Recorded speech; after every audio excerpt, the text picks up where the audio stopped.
ഒരാൾ വന്ന് ആദരവായ ത്വഹ റസൂലുള്ളാഹി സ്വല്ലല്ലാഹു അലൈഹി വസല്ലമ തങ്ങളോട് ചോദിക്കുന്നു, അള്ളാഹുവിൻ്റെ തിരുദൂതരെ, എന്നാണ് അന്ത്യനാൾ സംഭവിക്കുക? അപ്പോൾ അള്ളാഹുവിൻ്റെ തിരുദൂതർ ത്വഹ റസൂലുള്ളാഹി സ്വല്ലല്ലാഹു അലൈഹി വസല്ലമ തങ്ങൾ തിരിച്ച് അദ്ദേഹത്തോട് ചോദിക്കുന്നു, ഒമാ അഅദത്ത ലഹ, നിങ്ങൾ എന്താണ് അതിനുവേണ്ടി തയ്യാറാക്കി വെച്ചത്? അപ്പോൾ അദ്ദേഹം പറയുന്നു, ലാ ഷൈ ഇല്ലാ അന്നി ഉഹിബ്ബുല്ലാഹ വറസൂലഹു സ്വല്ലല്ലാഹു അലൈഹി വസല്ലം.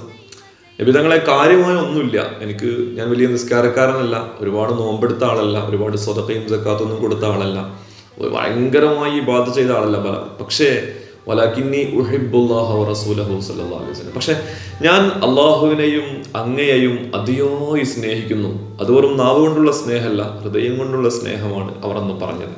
അങ്ങനെ പറഞ്ഞു. അപ്പോൾ ത്വഹ റസൂലുള്ളാഹി സ്വല്ലല്ലാഹു അലൈഹി വസല്ലം തങ്ങൾ ആ മനുഷ്യനോട് പറയുകയാണ്, അൻത മഅമൻ അഹ്ബബ്ത, നീ ആരെയാണോ സ്നേഹിക്കുന്നത് അവരുടെ കൂടെയായിരിക്കും ഉണ്ടാവുക. ഇത് പറഞ്ഞു കഴിഞ്ഞു. പിന്നെയും ആ സ്വഹാബി ആ മനുഷ്യൻ വന്നിട്ട് എന്നാണ് അന്ത്യനാൾ എന്ന് ചോദിക്കാൻ നിന്നില്ല. വിഷയം അന്ത്യനാൾ എന്നതല്ല, എന്താണ് അതിനുവേണ്ടി നമ്മൾ തയ്യാറെടുത്തത് എന്നതാണ് ഗൗരവത്തിൽ നമ്മൾ ചിന്തിക്കേണ്ട ഒരു കാര്യം.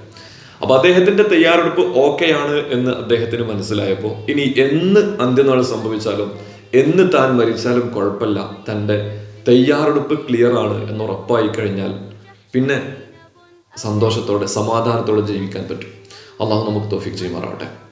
കഴിഞ്ഞില്ല.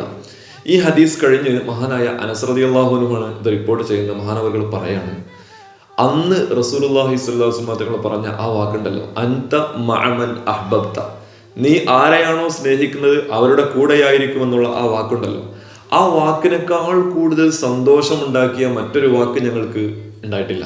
വല്ലാതെ ഞങ്ങൾ സന്തോഷിച്ചു. എന്നിട്ട് അനസ് റളിയല്ലാഹു പറയാണ്, അതുകൊണ്ട് തന്നെ ഞാൻ മുത്തുനബി സല്ലല്ലാഹു അലൈഹി വസല്ലമ തങ്ങളെയും അബൂബക്കർ സിദ്ദീഖ് തങ്ങളെയും ഉമർ തങ്ങളെയും ഞാൻ വല്ലാതെ സ്നേഹിക്കുന്നു. എനിക്ക് അവർ ചെയ്യുന്ന പോലെ ചെയ്യാൻ കഴിയുന്നില്ലെങ്കിലും അവരോടുള്ള സ്നേഹം കൊണ്ട് എനിക്ക് അവരോടൊപ്പം സ്വർഗത്തിൽ പ്രവേശിക്കാൻ കഴിയുമെന്ന്, അന്ത്യനാളിൽ അവരോടൊപ്പം ഒരുമിച്ച് വിടാൻ കഴിയുമെന്ന് ഞാൻ വിചാരിക്കുന്നു എന്ന് മഹാനായ അനസ് റളിയല്ലാഹു അൻഹു പറയുന്നുണ്ട്. എൻ്റെ പ്രിയപ്പെട്ടവരെ, ലോകത്ത് പലതും സംഭവിക്കും, പല കാര്യങ്ങളും സംഭവിച്ചുകൊണ്ടേയിരിക്കും. പല ആളുകളെയും നമ്മൾ കാണേണ്ടി വരും, പല രീതിയിലും നമ്മൾ ഇടപെടേണ്ടി വരും. അപ്പോഴൊക്കെ നമ്മുടെ പ്രധാന ലക്ഷ്യം അള്ളാഹുവാണ്. അള്ളാഹുവിൻ്റെ തിരുദൂതർ ത്വഹ റസൂലുള്ളാഹി സ്വല്ലല്ലാഹു അലൈഹി വസല്ലം തങ്ങളാണ്. അവരോടുള്ള സ്നേഹമാണ്, സ്വർഗമാണ്. ആ സ്വർഗത്തിലെത്താനുള്ള ഹൃദയവിശുദ്ധിയാണ് നമുക്കെല്ലാവർക്കും വേണ്ടത്. അള്ളാഹുവേ നീ തൗഫീഖ് ചെയ്യണേ റഹ്മാനെ. ആമീൻ യാ റബ്ബൽ ആലമീൻ. അസ്സലാമു അലൈക്കും.